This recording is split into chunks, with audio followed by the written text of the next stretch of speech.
ulama, para habaib, muslimin muslimat, hadirin hadirat, tuan-tuan puan-puan, mudah-mudahan dirahmati Allah sekalian.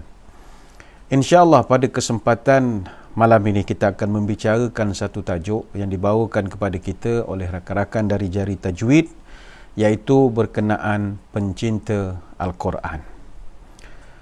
Tuan-tuan sekalian, alhamdulillah kita bersyukur kehadrat Ilahi kerana kita tergolong sebagai golongan yang cinta kepada Quran.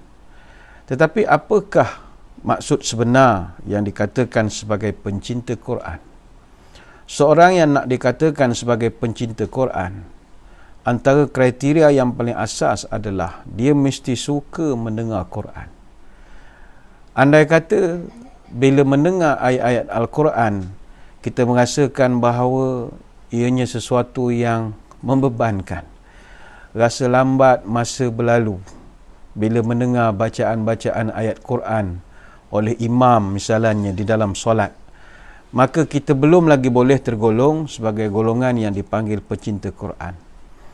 Sebab itu kita merasa kagum dengan masa bulan Ramadan, ada satu pondok pesantren Al-Fatah di Desa Temboro, Kecamatan Karas, Kabupaten Magetan yang terletak di Jawa Timur. Mereka boleh melakukan solat tarawih satu malam 23 rakaat selama 8 jam. Luar biasa betul. Apa sebab tarawih mereka begitu lama? 23 rakaat 8 jam. Kita kalau 23 rakaat paling lama pun pukul 10 lebih tu dah habis dah. Tapi dia orang 8 jam. Sebab mereka membaca solat daripada start pukul 7 malam lepas isyak, dia baca tamat sampai jam 3 pagi, rakaat 1 sampailah 20, imam mereka akan membaca komplit 30 juzuk. Bayangkanlah, satu malam. Pembagiannya setiap rakaat, imam akan baca 1 hingga 2 juzuk dalam masa 24 hingga setengah jam. Dan ini mereka lakukan seterusnya secara berurutan sampailah juzuk ke-30 di akhir rakaat yang ke-20. Luar biasa sekali, panjang betul solat. Yalah, tetapi ini perkara biasa bagi orang-orang yang mencintai Quran. Duduk di belakang imam membaca panjang, itu perkara biasa. Sebab itu contoh teladan terbaik kalau kita nak mencari orang yang mencintai Al-Quran adalah Nabi SAW. Saudara, baginda Nabi kita, kalau solat sunatnya itu begitu panjang sekali. Kata Huzaifah Al-Yamani radhiyallahu anhu dalam hadis riwayat Al-Hakim dan juga An-Nasai merekodkan dalam Sunan Kubra, Nabi kalau solat bersendirian misalnya, bacaannya luar biasa sekali. Kata Huzaifah, pernah sekali dia melihat Nabi habis saja Fatihah, dia membaca Bismillahirrahmanirrahim, Alif Lam Mim, Dzalikal kitabu la raiba fihi hudal lil muttaqin. Dia membaca surah Al-Baqarah. Dia kata Huzaifah bukannya sedikit, 5, 10, 15 ayat. Tak, Nabi baca komplit 286 ayat. Dalam surah Al-Baqarah saja ada 3 juzuk, 6,221 kalimat, 25,500 huruf. Nabi boleh baca dalam satu rakaat saja. Kemudian kata Huzaifah, aku menyangkakan Nabi rukuk selepas habis Al-Baqarah. Tak, Nabi sambung lagi. Bismillahirrahmanirrahim. Alif Lam Mim. Allahu la ilaha illa huwal hayyul qayyum. Nazzala 'alaikal kitaba bil haqqi musaddiqan lima baina yadayhi. Dia membaca pula surah Ali Imran komplit 200 ayat, dan Ali Imran itu saja mempunyai 2 juzuk. Kemudian kata Huzaifah Al-Yamani radhiyallahu anhu, aku menyangkakan Nabi nak rukuk. Tidak, Nabi sambung pula. Bismillahirrahmanirrahim. Ya ayuhan nasu taqu rabbakumul ladzi khalaqakum min nafsin wahidah. Dia baca pula suratul Nisa komplit 176 ayat, ada 3 juzuk dalam suratul Nisa.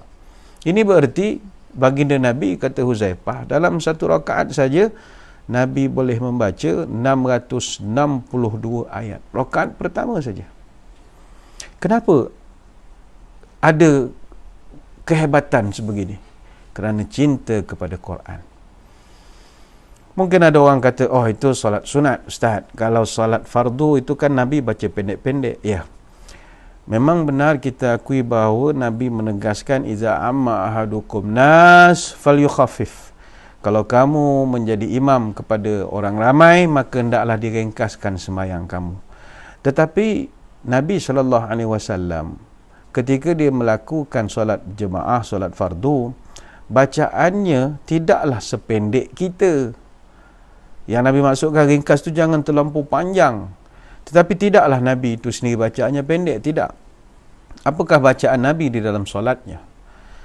Dalam beberapa hadis ada menceritakan tentang bacaan-bacaan yang sering Nabi lantunkan ketika menjadi imam. Sebagai contoh, kalau solat subuh misalnya, ada riwayat-riwayat yang menyebutkan, kata Amr bin Haris radhiyallahu anhu, sami'tu Nabi sallallahu alaihi wasallam yaqra'u fil fajri idza syamsu kuwirat. Jadi saya biasa dengar Nabi kalau solat subuh membaca idza syamsu kuwirat, surah At-Takwir. Surah At-Takwir ni juzuk yang ke-30 dan dia ada 29 ayat. Itu hadis riwayat Imam An-Nasa'i. Dalam hadis riwayat Bukhari dan Muslim, kata para sahabat, Nabi biasa membaca surah Al-Waqi'ah dalam salat subuh. Surah Waqi'ah ada 96 ayat. Dan masa Nabi membaca surah Al-Mu'minun, itu ada 118 ayat. Ada masa Nabi membaca surah Tur, itu ada 49 ayat. Ada masanya Nabi membaca surah Ar-Rum. Ar-Rum saja ada 60 ayat. Ada ketikanya Nabi membaca surah Yasin, 83 ayat.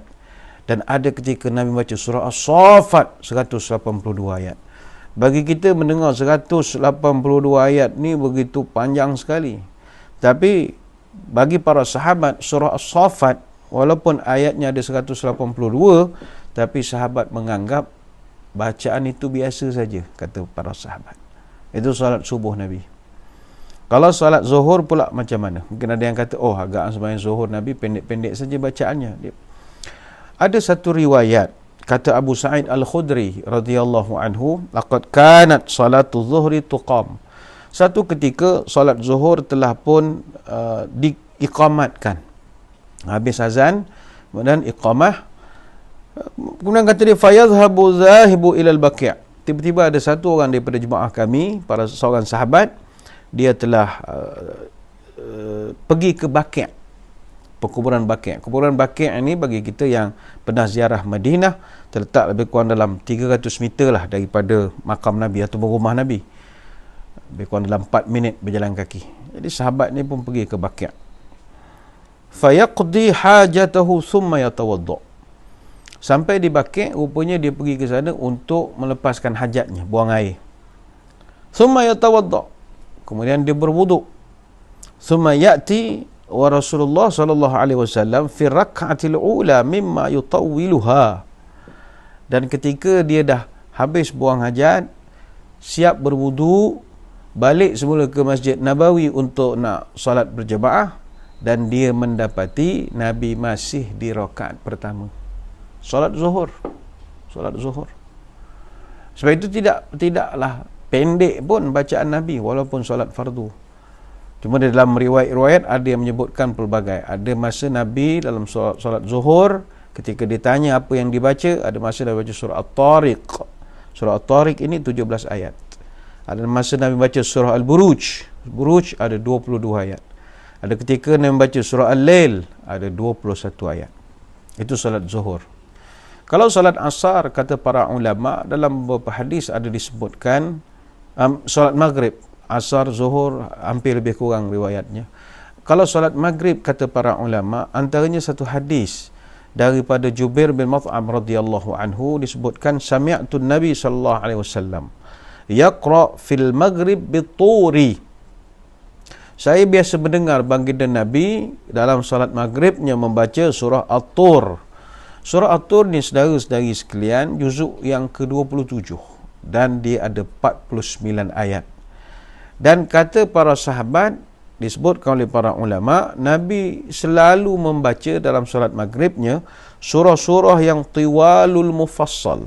Tiwalul mufassal ni mufassal yang panjang, bermula daripada surah Qaf sampailah suratul Naba. kebiasaannya Nabi membaca surah At-Tur, Tur ada 49 ayat, ada masa membaca surah Muhammad ada 38 ayat, ada masa membaca surah Al-Mursalat ada 50 ayat, ada masa membaca surah Al-Anfal 75 ayat, dan ada masa Nabi baca surah Al-A'raf 206 ayat. Jadi kenapa Nabi boleh baca begitu panjang daripada kita yang baca? Saya ingat 10 ayat pun dah banyak sangat kalau kita. Sebab Nabi adalah pencinta Quran.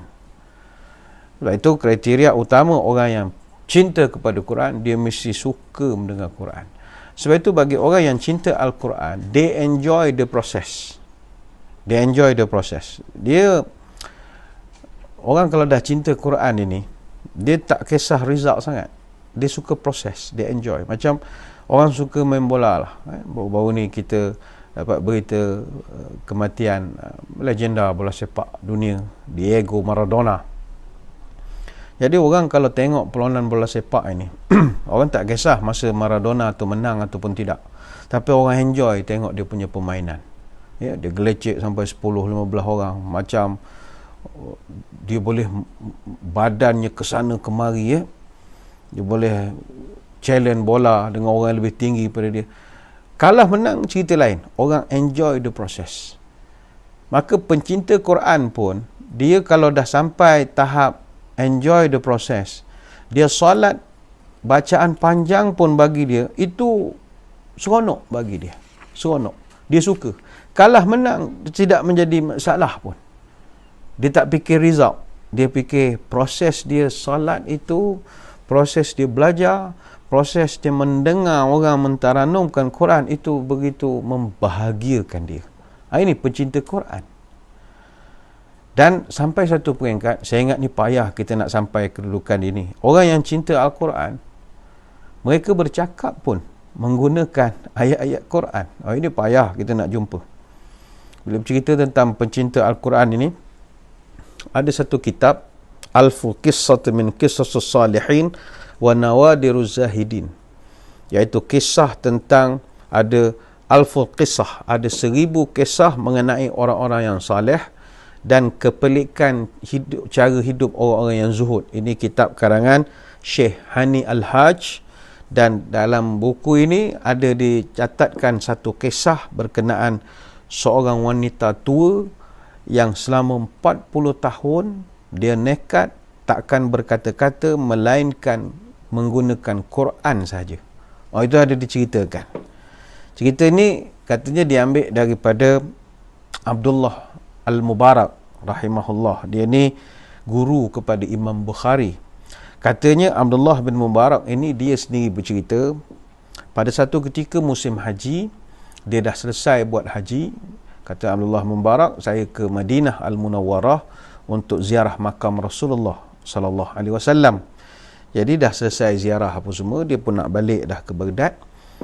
Dalam perjalanan balik, kata dia ternampak ada satu orang wanita, orang tua, berpakaian serba hitam. Dan pakaian itu, kata Abdullah bin Mubarak, dibuat daripada bulu binatang. Dia tutup seluruh tubuh badan dia, kecuali yang nampak muka dan kedua tapak tangannya. Maka terjadilah perbualan antara Abdullah Al-Mubarak dengan wanita yang tua itu. Jadi Abdullah Al-Mubarak tengok makcik ni jalan seorang, dia pun menegur lah. Kok apa yang boleh dibantu, nampak dia seorang berbahaya. Dia betul, Assalamualaikum warahmatullahi. Dia bagi salam biasalah. Wanita tua itu jawab, Salamun qawlam min Rabbir Rahim. Ucapan salam sejahtera dari Tuhan yang Maha Mengasihani. Itu dipetik dari surah Yasin ayat 58. Kemudian Abdullah Al-Mubarak pun bertanya, makcik buat apa seorang-seorang di sini? Wanita tua ini respon dan menjawab, May yudlilillahu fala hadiyalah. Sesiapa yang disesatkan oleh Allah, maka tidak ada siapa pun yang boleh beri petunjuk kepadanya. Itu surah Al-A'raf ayat 186. Abdullah Mubarak pun terfikir, ini makcik bukan sebarang-sebarang. Dia nak beritahu dia sesat saja, tapi yang dia gunakan ayat adalah ayat daripada Quran. Ini makcik legend. Ini bukan orang biasa-biasa ini. Ini orang yang memang terror betul. Jadi Abdullah bin Mubarak tanya lagi, makcik nak pergi ke mana sebenarnya? Wanita tua itu pun respon, Subhanalladzi asra bi 'abdihi lailan minal masjidil haram ila al masjidil aqsa. Maha suci Allah yang telah menjalankan hamba-Nya pada malam hari dari Masjidil Haram ke Masjidil Aqsa. Surah Al-Isra ayat yang pertama. Oh, Allah Mubarak pun faham. Oh, agak makcik nak beritahu dia daripada Mekah nak balik ke Baitul Maqdis. Makcik ni jawab pakai ayat Quran. Kemudian Allah Mubarak pun tanya lagi kepada makcik ini. Makcik ini dah berapa hari dah sampai di Madinah? Duduk di Madinah dah berapa hari daripada Mekah? Makcik ni pun jawab, Salasa layalin sawiyah. Diambil daripada surah Maryam ayat yang ke-10. Aku dah duduk 3 malam aku berada dalam keadaan sihat. Mana dah 3 hari lah dia sampai di Madinah Al-Munawwarah. Salasa layalin sawiyah. Allah Mubarak pun sembang lagi. Dia kata, saya tak nampak pula makcik ni ada bekalan makanan. Ada bekalan makanan ke untuk nak makan? Wanita tua tu jawab, Huwa yut'imuni wa yasqin. Dan Tuhan jualah yang memberi aku makan dan memberi aku minum. Itu daripada surah Asy-Syu'ara ayat yang ke-79. Kemudian Abdullah bin Mubarak pun tawarkan offer. Dia kata, saya ada bawa makanan, makcik nak ataupun tidak? Makcik ni jawab, Summa atimmus siyama ilal lail. Sempurnakanlah puasa itu sehingga waktu maghrib. Surah Al-Baqarah ayat 187. Rupa makcik ni puasa. Oh, puasa rupanya. Allah pun kata, tapi kak, bukankah orang bermusafir dibenarkan untuk berbuka ketika dia musafir? Marilah makan. Wanita ni jawab, wa antasumu khairul lakum in kuntum ta'lamun. Puasa itu lebih baik daripada kamu kalau kamu mengetahui. Surah Al-Baqarah ayat 184. Kata Abdullah bin Mubarak, ini makcik tak boleh lah, memang dia legend betul lah. Kemudian dia tanya kepada makcik ini, makcik nak tumpang saya punya unta, silakanlah, boleh saya bantu untuk bawakan. Maka dia pun menuju ke arah unta ni. Lepas tu sambil tu makcik ni berkata, Qulil mu'minina yaghuddu min absarihim. Katakanlah wahai Muhammad kepada orang laki-laki yang beriman supaya menyekat pandangan mereka dari memandang benda-benda yang tak baik. Surah An-Nur ayat 30. Jadi kata Abdullah Mubarak, aku pun mengalihkanlah pandangan aku, cancel lah daripada nak memandang makcik ni, dan aku mempersilakan dia naik unta. Jadi wanita ni pun naik unta. Lalu bila berjalan, dia membacalah doa. Ini semua orang tahulah. Subhanallazi sakhkhara lana hadza wa ma kunna lahu muqrinin wa inna ila rabbina lamunqalibun. Surah Zukhruf ayat 13. Maha suci Tuhan yang telah memudahkan kenderaan ini untuk kami, sedangkan kami sebelum itu tidak terdaya menguasainya, dan sesungguhnya kepada Tuhan kamilah kami akan kembali. Surah Zukhruf ayat 13. Jadi kata Abdullah Mubarak, saya pun heritlah unta ini berjalan. Tiba-tiba kata Abdullah Mubarak, unta ini agak laju ketika itu. Bila dia berjalan agak laju, maka makcik ini pun lantas membacakan pula kepada Abdullah bin Mubarak, waqsid fi masyika waghdud min sautik. Sederhanakanlah langkahmu semasa berjalan, rendahkanlah suaramu semasa berkata-kata. Itu petik surah Luqman ayat yang ke-19. Maknanya dia suruh slowkan unta dia pun pakai ayat Quran. Semasa berjalan atas unta tu dah pelan. Abdullah pun tanya, makcik masih ada suami lagi? Wanita itu pun menjawab, ya ayyuhalladzina amanu la tas'alu an asya'a in tubdalakum tasukum.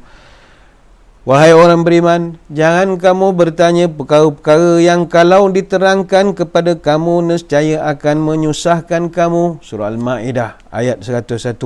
Maknanya, mind your own business. Jangan tanya benda yang tak ada kena-mengena dengan kamu. Nak tanya apa, sibuk orang kahwin tak kahwin, apa nak sibuk nak bertanya. Jadi kata Abdullah bin Mubarak, maka aku pun diam sajalah. Aku teruslah tidak bercakap dengan dia sampailah aku berjumpa dengan sekelompok orang. Cerita ini tuan-tuan hadirin hadirat sekalian, cerita yang panjang. Dia berjumpa dengan sampai dia mencari anaknya di kemah, dijemput makan dan sebagainya lagi. Kemudian dapat dia bertemu. Rupa makcik ni terpisah dengan rombongan anak-anak dia. Jadi mereka dapat berkumpul semula dekat satu kawasan perkemahan jemaah haji. Jadi dapatlah Abdullah Mubarak jumpa dengan anak-anak dia. Bertanya. Anak dia ada 3 orang. Ibrahim, Musa dan Yahya. Dapat kumpul bertanya. Dia kata, mak awak ni pelik. Daripada mula perjalanan tadi sampai ke kemah ni, dia bercakap semua pakai ayat Quran. Kenapa jadi gitu? Kata anak-anak ni, itulah mak kami semenjak 40 tahun. Beliau tidak bercakap melainkan dengan bacaan ayat-ayat Quran kerana takut dia tersilap di dalam perbicaraannya dan takut Allah akan murka kepada dia. Ini cerita panjang, tuan-tuan yang berminat boleh cari kitab Alfu Qissah min Qisasil Salihin wa Nawadiruz Zahirin, karangan Syekh Hani Al-Hajj. Begitu menarik sekali.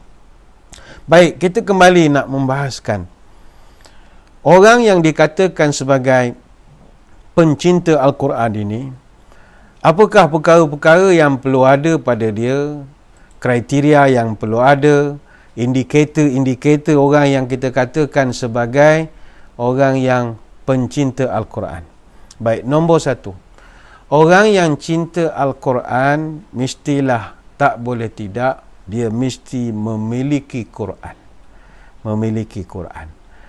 Memiliki ini, sebab ramai di kalangan orang kita, dia mendakwa dia cinta Quran. Tapi dia sendiri tidak pernah membeli satu mushaf pun dalam hidup dia. Tak pernah beli. Quran yang ada di rumah dia, semuanya Quran pinjam, Quran hadiah pertandingan tilawah. Bahkan ada yang lebih pelik lagi, Quran curi pun ada. Ada. Anak je pergi kelas kafar di masjid, baca Quran, bawa balik. Tak pulang-pulang dah sampai sudah. Tak boleh. Quran ni, kalau betul-betul kita cinta, kita mesti mau belilah satu.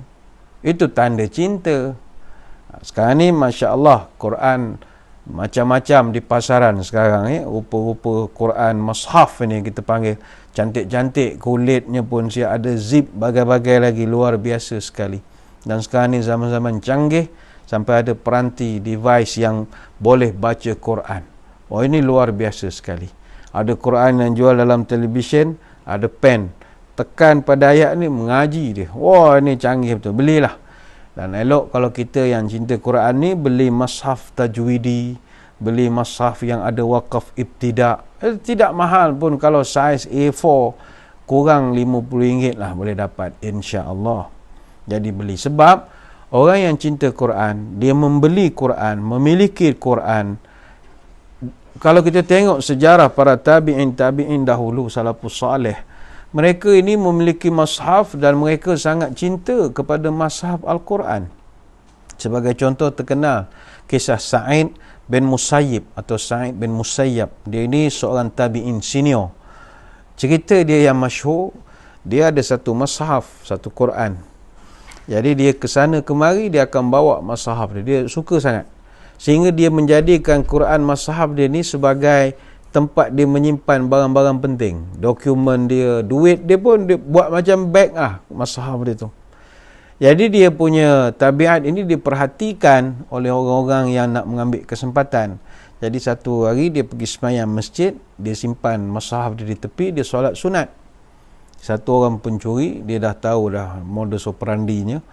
Jadi ketika Sa'id bin Musayyib solat, dia pergi, dia ambilnya mushaf ini sebab dia tahu dalam tu ada duit. Sa'id bin Musayyib yang sedar mushafnya dah diambil, dia percepatkan solatnya. Habis tu dia kejar dapat tangkap. Pencuri ni merayu, tolong bang, jangan pukul saya bang, saya minta maaf, saya nak duit saja bang, saya lapar. Beginilah dia merayu. Kata Sa'id bin Musayyib gini, saya tak marah, bak sini saya punya Quran. Dia pun ambil mushaf, dia keluarkan duit, dia bagi pada budak ni, dia kata saya nak ambil Quran saja, ini duit you boleh ambil, ini duit you boleh ambil, saya mau Quran saja. Ini simbol orang cinta kepada Quran. Bayangkanlah kalau kita, contoh kita ada kereta Mercedes ke Volvo ke X70 Proton dan macam-macam. Dalam kereta kita taruh Quran atas dashboard. Tiba-tiba kereta kita kena curi. Kita kejar sampai dekat tol. Orang yang curi tu merayu, tolong bang, jangan pukul saya bang, saya tak tahu kereta abang canggih boleh berhenti tiba-tiba, minta maaf gini-gini. Kita ni disebabkan nak tiru Said bin Musaib, kita pun jawab, tak apa, saya mau ambil Quran saja, ini kereta ia boleh ambil. Seolah-olahnya begitulah. Seolah-olahnya cinta betul dia kepada Quran. Ayo, cintailah, milikilah Quran, belilah satu mushaf, dan kita bukan sekadar letak di rumah, letak dalam setiap aspek kehidupan kita. Contoh tuan-tuan yang masih boleh bekerja di pejabat, misalnya yang work from home tu lain lah. Kalau memang kerja di pejabat pun letak satu mushaf Quran. Atas meja kita letak mushaf Quran. Bagi tuan-tuan yang ada office, bilik mesyuarat, letak Quran dengan rehal-rehal sekali. Letakkan depan pengurusi mesyuarat itu.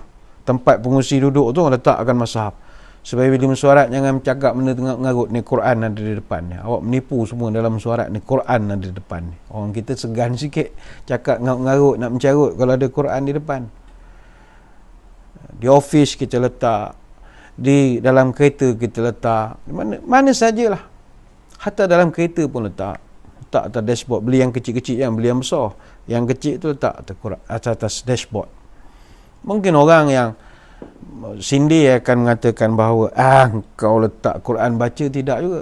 Tak. Letak Quran jauh lebih baik daripada letak beruk merah jambu sampai pada cermin bergoyang tak ada faedah pun. Quran menengoknya itu pun sudah satu pahala, menengoknya saja. Membaca tu ekstra lagi lah. Ayo kita belilah Quran. Kita mesti bangga dengan Quran. Apa sebab setiap penganut agama di dunia, mereka juga ada kitab-kitab yang mereka dakwa sebagai kitab yang suci. Dan mereka begitu bangga dengan kitab-kitab tersebut. Sebagai contoh, rakan-rakan kita penganut agama Nasrani, penganut agama Kristian, dia ada kitab dia, nama Injil, Bible. Orang Yahudi, dia ada kitab, nama Taurat. Orang Hindu ada kitab, nama Veda. Orang Buddha ada kitab, nama Tripitaka. Orang Taoisma, mereka ada kitab, nama Tao Te Ching. Orang Majusi, pengikut Zoroaster, mereka ada kitab Zen Avesta. Hatta orang kebatinan sekalipun, mereka ada kitab Serat Centani, Hidayat Jati, Dharma Gandul dan bagai-bagai lagi. Dan setiap mereka begitu proud, begitu rasa bangga dengan kitab mereka itu. Maka orang Islam, lagilah kita kena bangga dengan kitab kita. Sebab tak keterlaluan, bukan kita nak taksub. Kitab kita yang paling betul sekali. Kitab kita yang paling suci sekali, dan itu kita yakini bagi Muslim. Apa sebab kita yakini? Sebab kitab Al-Quran dia mukjizat. Benda mukjizat ni dia berlawan dengan akal. Tang mana Quran ini mukjizat? Dia ada i'jaz daripada sudut bahasa, susunan, keindahan kata-kata, gaya bahasa, balaghah, kefasihan. Itu memang tak ada orang, no doubt about it. Pertama, kalau kita tengok mukjizat dia tak boleh ditiru. Dalam dunia, kitab yang disuruh tiru tapi tak boleh nak ditiru, Quran saja. Kitab suci agama lain tidak ditiru sebab ada larangan meniru. Jangan kau meniru begini. Kitab Quran, Allah Ta'ala cabar suruh tiru. Tak boleh tiru. Wa in kuntum fi raibin mimma nazzalna ala abdina fa'tu bi surah mimislih. Kalau mu rasa tak yakin dengan apa yang ditulis dalam kitab ini, mu mari satu surah. 1400 tahun dah cabaran ini diberikan. Tak ada seorang pun pernah berjaya meniru Al-Quran. Bukannya tidak ada percubaan demi percubaan, ada, tetapi semuanya digagalkan oleh orang-orang Islam. Tak payah para ulama lah, orang awam pun tahu Quran tipu, Quran tak tipu. Pernah dulu Musailamah Al-Kadzab, dia berusaha nak meniru Quran banyak kali. Ketika utusan Bani Hanifah yang merupakan pengikut setia lah kepada Musailamah Al-Kadzab, jadi utusan dari Bani Hanifah ini datang berjumpa dengan Sayyidina Abu Bakar. Jadi Sayyidina Abu Bakar pun tanya, dengar cerita awak punya bos Musailamah ni asyik dapat wahyu, betul? Kata dia betul. Cuba baca sikit nak mendengar. Maka orang-orang daripada Bani Hanifah pun bacalah. ya difda tabi'ti difta'in naqiyalakum tankina lal ma'at takdirin wala syariba tamna'in. Bunyi macam Quran tapi bukan Quran. Abu Bakar gelak je. Kenapa gelak? Kenapa dia ketawa? Ya difda'ata binti difda'in, wahai katak betina dari dua pasang katak, bersihkanlah apa yang kamu sedang kotori. Jangan kotorkan air. Wala syaribatam na'in, jangan halang orang nak minum air. Apa benda ayat kamu ini? Apa pengajaran yang nak disampaikan? Tak ada apa-apa pun. Dia tanya, apa lagi ayat yang kamu ada? Walailid damis wazibal hamis ma qata'at asadun min ratbin wala yabisin. Demi malam yang gelap gelita, demi serigala yang berdengkur, demi apa yang dipotong oleh singa sama ada daging kering atau daging basah. Apakah tanya ayat apa kamu dapat ni? Dia cipta satu ayat, tapi ayat dia tak ada roh, tak ada soul, jiwa tak ada. Pernah Amru al-As radhiyallahu anhu, dia berjumpa sendiri dengan Musailamah al-Kazab. Dia tanya, Musailamah tanya kepada Amru, wahai Amru, Nabi kamu ada dapat wahyu terbaru, apa surah yang baru-baru, cuba cerita sikit. Kata Amru, ada satu yang kawan dengar, wal asr innal insana lafi khusr, demi masa setiap manusia dalam kerugian. Kenapa kamu tanya wahai Musailamah? Kata Musailamah, oh aku pun dapat wahyu juga baru-baru ni. Apa wahyu kamu? Cuba baca nak dengar. Ya wabaru ya wabar innama anta iradun wa sadar wa sa'rikul hafrun nakrun. Wahai bulu, sesungguhnya kamu selalu disebut dan selalu muncul. Kamu tumbuh kembali setiap kali dipotong. Ayat dia apa benda pun tak tahu dah. Jadi ketawa je lah Amru al-As mendengar ayat-ayat kononnya yang dicipta oleh Musailamah si pembohong ataupun Al-Kazzab. Dia pernah plagiat satu ketika, dia buat satu ayat, Al-Fil wa mal-fil wa ma adraka mal-fil lahu khurtumun tawil wa lahu zail. Apa maknanya? Al-Fil, gajah. Wa mal-fil, apakah itu gajah? Wa ma adraka mal-fil, mu tahu tak gajah itu apa? Lahu khurtumun tawil, dia ada belalai panjang. Wa lahu zaid, dia ada ekor pendek. Apa benda? Walaupun Quran dia menceritakan perihal haiwan. Quran ada cerita pasal gajah, Al-Fil, ada cerita Al-Baqarah, cerita pasal lembu, An-Namal, cerita pasal semut, An-Nahl, cerita pasal lebah. Tetapi redaksi bahasa Quran tidak seteruk itu. Dia ada satu keindahan yang payah nak diungkapkan. Jadi Quran ini mukjizat dia number one, mukjizat bahasa. Sebab kita ni bukan orang Arab, kita tak terasa sangat. Tetapi masuk pada mukjizat bahasa yang kedua, ini kita boleh rasakan. Apa sebab? Kata ulama, Quran ini mampu dibaca oleh orang yang tak mampu cakap Arab pun. Itu mukjizat. Dan tuan-tuan yang sedang menonton ni, saya percaya tuan-tuan ni bukan semuanya pandai cakap Arab. Tak semua. Maksud saya yang pandai cakap Arab ni full swing 100% Arabic.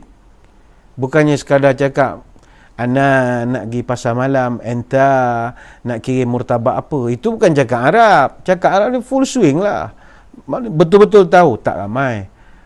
Tetapi walaupun kita tak boleh cakap Arab, kita boleh baca Quran yang sebenarnya 100% bahasa Arab. Itu mukjizat. Tak perasan ya? Logiknya, bolehkah kita membaca satu teks yang kita tak boleh cakap bahasa itu? Logiknya kita tak akan boleh faham. Kita tak akan boleh baca pun. Contoh, tuan-tuan tak pandai Mandarin, tak pernah sekolah SJKC, tak pernah sekolah Cina. Tuan-tuan kalau tak belajar Mandarin, macam mana nak baca surat khabar Cina? Kita tak belajar bahasa Perancis, pergi Paris contoh, beli surat khabar mondial, apa tak faham, tengok gambar sajalah. Kita pergi Russia, pergi Jerman, tak pandai bahasa dia orang, baca surat khabar, tak ada apa yang boleh kita baca. Sebab kita takkan boleh baca bahasa yang kita tak boleh bercakap. Tapi Quran, walaupun kita tak boleh cakap Arab, kita masih boleh membacanya. Dan baca itu sedap pula didengar. Orang Melayu khususnya kalau membaca Quran memang pandai betul ditaranumkan, dilagu-lagukan. Itu kelebihan. Yang ketiga, kata ulama, bahasa Quran yang merupakan bahasa Arab adalah bahasa yang dah 2000 tahun bertahan di dunia ini. Kalau kita kaji sejarah linguistik, sejarah bahasa, tidak ada bahasa yang boleh bertahan lebih daripada 1000 tahun pun. Kalaupun ada, perubahan laras bahasanya begitu banyak. Sebagai contoh, bagi tuan-tuan yang minat bahasa Inggeris, pandai English 1000 tahun dulu, sekarang dah tak boleh baca. Dia panggil Old English. Ini 500 hingga tahun 1150 Masihi. Kalau the Exeter Book ditulis tahun 950 sampai 1000 Masihi. Ini koleksi Old English poems and riddles. Dia cerita pasal bahasa-bahasa lama. Ini orang yang ambil TESOL pun sekarang belum tentu boleh baca lagi Old English ini. Kalau Old English abad yang ke-12, saya ingat tak ada orang yang boleh baca lagi. Macam contoh, dia punya bahasa sangat kontra dengan English sekarang. Sebat segloda fifth dagas, fifth batas segloda of a brim. Ini bukan bahasa Norway, bahasa Poland, bahasa Jerman. Tidak, bahasa English. Old English. Sebat segloda fifth dagas. The boat sail for 5 days. Fifth batas segloda of a brim. 5 boat sail over the sea. Bahasa mereka begitu berbeza sekali. Padahal 1000 tahun saja.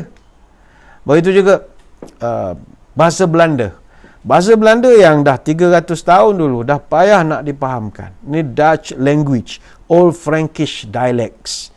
Dia, kalau macam Dutch language yang Old Frankish dialects ni, kita banyak pinjam daripada dia. Bahasa Inggeris pun banyak pinjam. Brandy, coleslaw, cookie, landscape, yacht. Ini semua asal daripada Dutch. Bahasa yang Old Frankish dialects. Kita dulu Belanda jajah Melaka Johor 183 tahun. Start daripada tahun 1641. Dan Belanda jajah Indonesia 350 tahun. Start tahun 1800 sampai 1942. Tapi bahasa mereka, kalau yang teks yang asal, tuan-tuan pergi ke museum ataupun perpustakaan mereka di Amsterdam, mana-mana, tu payah nak dipahami. Padahal baru 300-400 tahun. Tak payah bahasa orang lah. Bahasa kita sendiri, bahasa Melayu, bahasa Malaysia, bahasa Melayu ini, walaupun kita orang Melayu, kita sendiri tak boleh baca kadang-kadang teks yang terlampau lama sangat. Sebab kita punya bahasa sendiri dah 3 kali tukar laras bahasanya. Banyak kali. Kalau bahasa Melayu yang lama-lama, bulan Palapa yang lalu kami sekaban telah pergi ke sebuah balaisah di Bagan. Selepas menunaikan semayang sembubuh, kami berpeluang mengecapi keenakan mayuh hidangan yang disiapkan oleh orang-orang balaisah maupun para bubuhan yang tinggal di kawasan berdekatan. Berapa orang kalangan kita yang faham konteks cerita ayat ini? Kita mungkin faham bulan, kita tahu. Kami pergi sebuah menunaikan semayang, kita faham. Tapi kalau bulan Palapa yang lalu, Palapa ni apa? Bukan buah kelapa. Palapa ini Ramadan, dipanggil Palapa. Begitu kami sekaban. Sekaban maknanya sekeluarga. Juga sebuah balaisah. Balaisah maknanya masjid yang terletak di Bagan. Bagan maknanya bandar. Ini bahasa-bahasa lama. Sebab itu bahasa Arab ini bahasa mukjizat. Walaupun usianya dah ribuan tahun, dah 2000 tahun, tapi masih bertahan sampai sekarang. Sebab itu orang memberikan tamsilan, kalau Nabi Isa AS bangkit kembali ataupun Nabi Musa bangkit kembali, kalau dia berpidato, belum tentu ada orang faham. Sebab Isa ataupun Musa, mereka bercakap bahasa Aramaik. Aramaik ni the mother of Arabic and Hebrew, bahasa bertulis tertua di dunia yang telah wujud 3000 tahun dahulu. Dan bahasa ini dah tak ramai orang yang boleh bercakap bahasa Aramaik ini. Dah begitu rare sekali. tak banyak negara-negara ataupun suku bangsa yang boleh bercakap. Lepas itu Nabi Isa nanti bangkit, dia tak banyak cakap. Bahkan orang masa semayang pun bukan dia jadi imam. Umat Nabi Muhammad sallallahu alaihi wasallam akan jadi imam, yang dikatakan sebagai Imam Mahdi yang akan menjadi imam ketika Nabi Isa diturunkan nanti di akhir zaman. Sebab percakapannya dah tak wujud lagi, bahasa itu begitu rare. Tetapi kalau Nabi sallallahu alaihi wasallam takdirnya dibangkitkan kembali, kalau Nabi beri ucapan, beri pidato, insya-Allah akan tetap difahami. Sebab bahasa Arab dipelihara menerusi pemeliharaan Al-Quran. Itu kelebihan dia. Sebab itu kita berbanggalah, kita mewarisi satu kitab iaitu Al-Quran yang usianya ribuan tahun. Apa yang kita baca, kita belajar hari ini adalah benda yang teks yang sama yang diturunkan oleh Allah Subhanahu wa taala kepada Nabi Muhammad sallallahu alaihi wasallam. Macam kita di sini kita belajar qiraat Asim, riwayat Hafs, Tariq Syatibi. Secara sanadnya Hafs dia berguru dengan Imam Asim. Asim pernah bertalaki depan Abdurrahman As-Sulami. Abdurrahman As-Sulami pula pernah talaki dengan 5 orang sahabat Nabi. Zaid bin Sabit, Abdullah bin Mas'ud, Muaz bin Jabal, Uthman bin Affan dan Ali bin Abi Talib radhiyallahu anhum ajma'in. Dan kelima-lima sahabat ini pernah baca Quran di depan Nabi sallallahu alaihi wasallam. Jadi setiap huruf, setiap perkataan, setiap ayat yang kita baca itu mutawatir sampai Nabi sallallahu alaihi wasallam. Jadi kita mesti mau cinta kepada Quran ini. Kita mewarisi satu legend, sejarah yang tak pernah berjaya diberhentikan oleh siapa-siapa pun. Jadi ini syarat yang pertama. Orang yang cinta Quran, dia mesti memiliki Quran dan mesti bangga dengan pemilikan mushaf tersebut. Yang kedua, ciri-ciri orang yang cinta Quran, mestilah dia tahu dan pandai membaca Quran. Kalau sekadar memiliki, simpan di rumah, disusun elok-elok tapi tak pernah dibaca pun tak boleh juga. Jadikan Quran sebagai imam. Isinya mulia bak mutiara manikam. Rajin membaca akan terakam di dalam jiwa yang paling dalam. Al-Quran kitab yang pasti benar. Jadikan ia pautan yang tegar. Di akhir nanti akan bersinar bagai cahaya menjelang fajar. Sebab itu Nabi SAW sampai-sampai menyebutkan al-mahir bil Quran ma'asafratil kiramil bararah walladhi yaqra'ul Quran wa yatata'ta'u fihi wa huwa alaihi syaqun lahu ajrani. Orang yang fasih membaca Quran, dia akan dikumpulkan pada hari kiamat bersama para malaikat yang mulia dan sangat berbakti.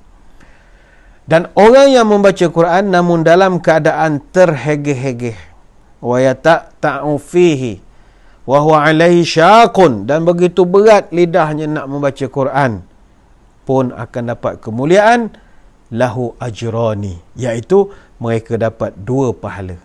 Ini hadis riwayat Bukhari Muslim. Mana kalau kita guru Quran, kita pandai baca Quran, siap taranum lagu-lagu dan macam-macam lagi, ini kemuliaan spesial lah, dia akan dapat dibangkitkan bersama dengan para malaikat. Tetapi kalau ada di kalangan saudara-saudari, tuan-tuan, puan-puan yang sekarang ada kesedaran nak belajar Quran, belajar dengan rakan-rakan kita dari jari tajwid ini, kita pun agak terhegeh-hegeh nak membaca. Sebab itu Nabi sebut yaqra'ul Quran wa yatata'ta'u fih. Yatata' ini maknanya tak, dia tergagap-gagap. Ada kan ada orang dah lama tinggal Quran, memang keras sebutan dia, keras, nak dilembutkan itu begitu susah sekali. Tapi tak ada masalah. Nabi menjanjikan orang yang baca walaupun terhegeh-hegeh dalam keadaan dia belajar, maka orang ini dapat 2 pahala. Pertama, pahala membaca Quran. Sebab Quran ni walaupun dibaca, dia tak kira ayat, dia kira huruf. 1 alif lam mim, sudah 3 markah. Kemudian markah yang pahala yang seterusnya diberi adalah pahala effort dia, usaha dia, kesudian dia. Orang lain lepas pencen tak baca juga Quran, main golf, belajar gitar, macam-macam.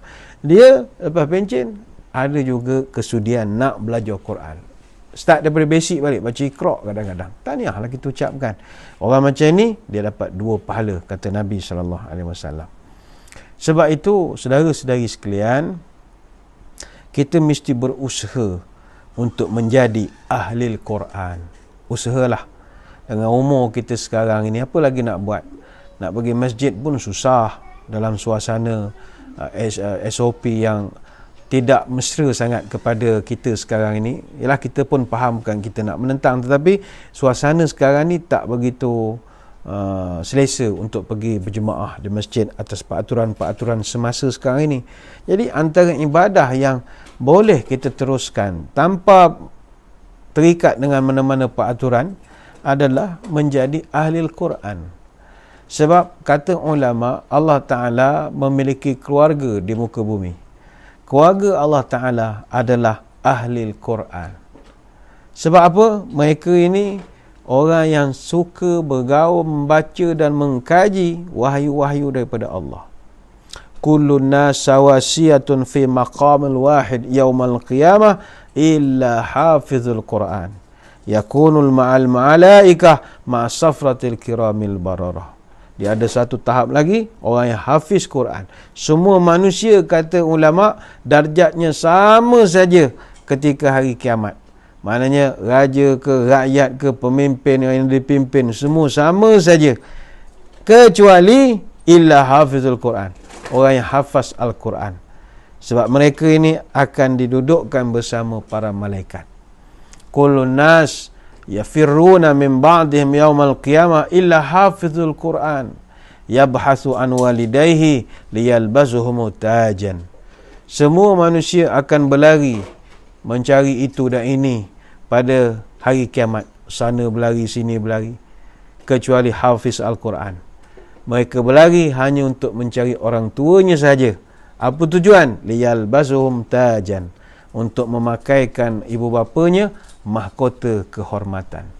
Mahkota apa? Baik, Nabi pernah pesan kepada Muaz bin Anas Al-Juhani radhiyallahu anhu, man qara'al Quran wa amila bima fihi ulbisa walidahu tajan yaumal qiyamah daw'uhu ahsanu min daw'is syamsi fi buyutid dunya law kanat fiikum fama zannukum billadhi amila bihadha.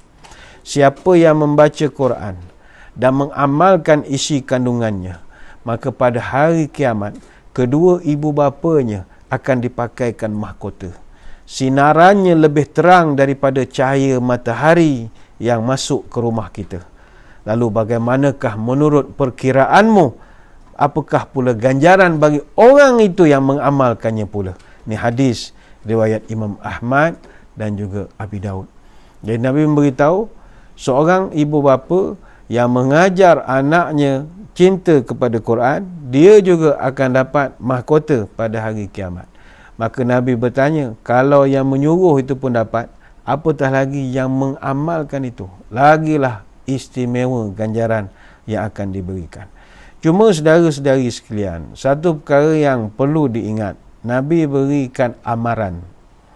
Walaupun ada galakan untuk kita membaca Quran ini, tetapi jangan sampai kita tidak ambil peduli tentang peraturan membaca Quran. Quran ada undang-undang membaca. Sebab itu Nabi beri amaran, rubba qari'in lil Quran wal Quranun yal'anuhu. Ramai orang yang membaca Quran tapi tak dapat manfaat daripada pembacaan sebab Quran laknat pada mereka. Manfaat tak dapat pula kutukan daripada Quran. Para ulama membincangkan apa yang maksudkan Quran pula laknat pada kita. Patutnya kita dapat manfaat. Antaranya sebabnya adalah kerana tidak menjaga hukum hakam tajwid. Tidak menjaga hukum hakam tajwid. Sebab itu kita menyeru kepada saudara-saudari hadirin hadirat yang menonton siaran kita pada malam ini, bolehlah kita dah berada di dalam page Jari Tajwid ini, kita boleh sama-sama mengambil kesempatan untuk memperdalamkan belajar ilmu tajwid. Kajian daripada rakan-rakan di Jari Tajwid mendapati 65% daripada pembaca Al-Quran yang mereka temui dalam seminar-seminar yang diadakan, mereka memang tidak patuh pun kepada hukum tajwid yang asas.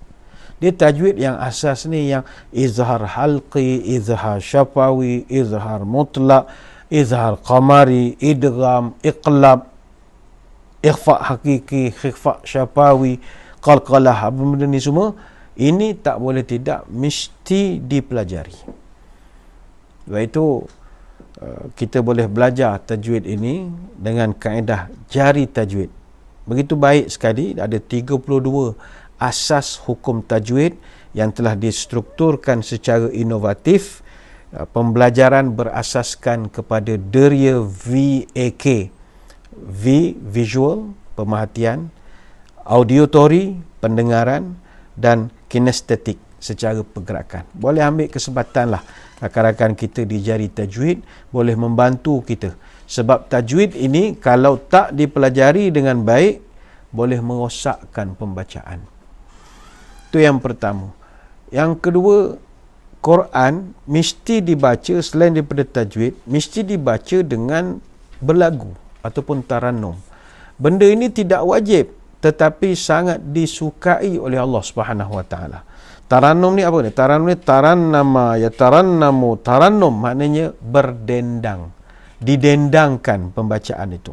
Lepas itu kata Al-Bara' bin Azib radhiyallahu anhu, dia pernah mendengar Nabi bersabda, zayyinul Quran bi aswatikum. Hiasilah Al-Quran dengan kemerduan suara-suara kamu. Ini hadis riwayat An-Nasai, Ibnu Majah dan juga Imam Ahmad. Baik itu dalam riwayat yang terkenal kita pernah dengar, Nabi Daud alaihissalam, dia diturunkan kepadanya kitab Zabur. Nabi Daud ini kalau dia membaca kitab Zabur, burung yang sedang terbang berhenti singgah nak mendengar bacaan baginda. Berbeza dengan kita. Kita membaca Al-Quran, burung yang sedang berhenti terbang, lari burung itu kerana tak sedapnya bacaan kita. Tapi ingat, antara tajwid dengan tarannum, tajwid number one. At-tajwid yuqaddimul ghina. Tajwid mesti didahulukan melebihi daripada tarannum. Kita lihat kecenderungan kita sekarang, ramai orang dia suka nak belajar tarannum. Alhamdulillah, tak ada masalah, kita galakkan. Tetapi mesti lulus dulu tajwid. Nanti kalau tarannum bagus, tajwid tak bagus, jadi boleh merosakkan bacaan. Tapi yang penting dua-dua ni kalau dapat diseimbangkan, alhamdulillah. Tapi kalau nak diberi pilihan, prioritinya mestilah tajwid dulu. Sebab itu silakan tarannum. Jangan sampai mengabaikan tajwid, jangan sampai mengabaikan tadabbur. Cuma kita mengambil kesempatan ingin memberikan teguran. Ada di kalangan kita sekarang ini yang sudah minat dengan ilmu membaca Quran secara tarannum ini, tetapi mereka cuba membaca menggunakan lagu yang bukan lagu-lagu lohon ataupun lagu Arab. Ini tidak boleh. Dalam satu hadis riwayat Imam At-Tirmizi, kata Huzaifah Al-Yamani radhiyallahu anhu, Nabi menegaskan, iqra'ul Quran biluhunil arabi wa aswatiha. Bacalah Quran sebagaimana bacaan orang Arab dan suara mereka. Luhun, lagu Arab. Sebab itu tak boleh baca Quran melainkan dengan langgam Arab. Sekarang ni ada cubaan membaca Quran pakai langgam Jawa, Bugis, Sunda, macam-macam. Peraturannya dia mesti ikut lagu Arab. Arab ni jangankan lagu lain daripada lagu Arab, lagu syair pun tidak boleh dijadikan sebagai lagu Quran. Dia kalau kita belajar syair ni dia ada narmah, rojaz ataupun romal. Narmah ni langgam lah. Kalau rojaz, romal ni nak muja. Dia Arab, dia ada banyak syair-syair yang mereka buat. Dan syair Arab dibacakan dengan lagu. Sautu safiril bulbuli hayyaja qalbi samili al-ma'u wa zaru ma'an ma'a zaharil lahzul muqali fa anta ya sayyida li wa sayyidi li maulali fakam tayammuni ghazailun aqaiqali qataftuhu min wajnatin min fi'lin hadha rajuli faqala la faqad ghada muhawwili fawal walad wali ya wali faqultu la tuwalwili fababini lulu ali qalat lahu hina kazakin harwalin zul muqallin kahatan kallai tabuli. Ini syair, tapi dia baca cara berlagu. Macam sajak deklamasi orang Melayu lain. Sejak namamu menggetar rasaku. Dia deklamasi lain. Arab syairnya ada lagu. Kalau macam tobuli, itu syair untuk nak bagi kuda atau unta mereka berjalan laju. Itu dia tobi walad. Dia ada punch di situ. Kalau yang sajak atau syair yang ramal memuji orang, antara lagu yang terkenal Tala'al badru alaina min thaniyatil wada', itu memang syair dibacakan secara berlagu. Dan Nabi pesan syair punya lagu pun tak boleh bawa sebagai bacaan Quran. Maknanya contoh, tuan-tuan tak boleh baca wadduha guna lagu Tala'al badru, tak dibenarkan. Wadduha wal laili idza saja min thaniyatil wada', dah bercampur-campur lah, jadi Tala'al badru jadi wadduha, tak dibenarkan.